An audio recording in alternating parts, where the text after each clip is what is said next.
একদিনের জন্য দাম কমে দেশের বাজারে আবারও বেড়েছে সোনার দাম।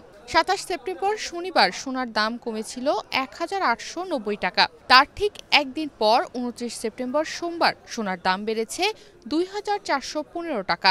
এই নিয়ে সেপ্টেম্বর মাসে সোনার দাম বেড়েছে ৯ বার এবং দাম কমেছে মাত্র ২ বার। শুধু সেপ্টেম্বর মাসে সোনার দাম বেড়েছে ২৪,৯২৫ টাকা এবং দাম কমেছে ৩,৩৬০ টাকা। ২৯ সেপ্টেম্বর সোমবার দেশের বাজারে স্বর্ণের নতুন দাম নির্ধারণ করেছে বাংলাদেশ জুয়েলার্স অ্যাসোসিয়েশন বাজুস।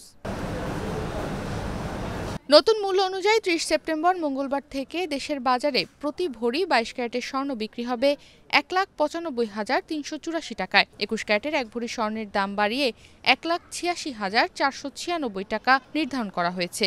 এছাড়া ১৮ ক্যারেটের এক ভরি স্বর্ণের দাম ১,৫৯,৮৫৫ টাকা নির্ধারণ করা হয়েছে। আর সনাতন পদ্ধতির এক ভরি স্বর্ণের দাম ১,৩২,৭২৫ টাকা করা হয়েছে। ২৯ সেপ্টেম্বর সোমবার বাংলাদেশ জুয়েলার্স অ্যাসোসিয়েশন বাজুস এক সংবাদ বিজ্ঞপ্তিতে স্বর্ণের নতুন এই দামের তথ্য জানায়। বিজ্ঞপ্তিতে বলা হয়, স্থানীয় বাজারে তেজাবি স্বর্ণের বা পিওর গোল্ডের মূল্য বৃদ্ধি পেয়েছে। সে কারণে স্বর্ণের দাম সমন্বয়ের সিদ্ধান্ত নিয়েছে বাজুস।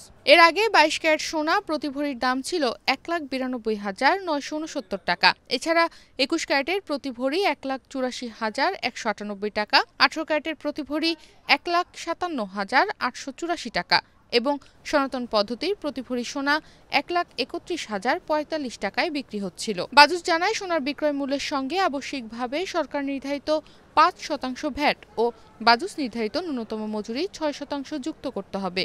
তবে গহনার ডিজাইন ও মানভেদে মজুরির তারতম্য হতে পারে। তনিমা রহমান, বাংলাদেশ প্রতিদিন।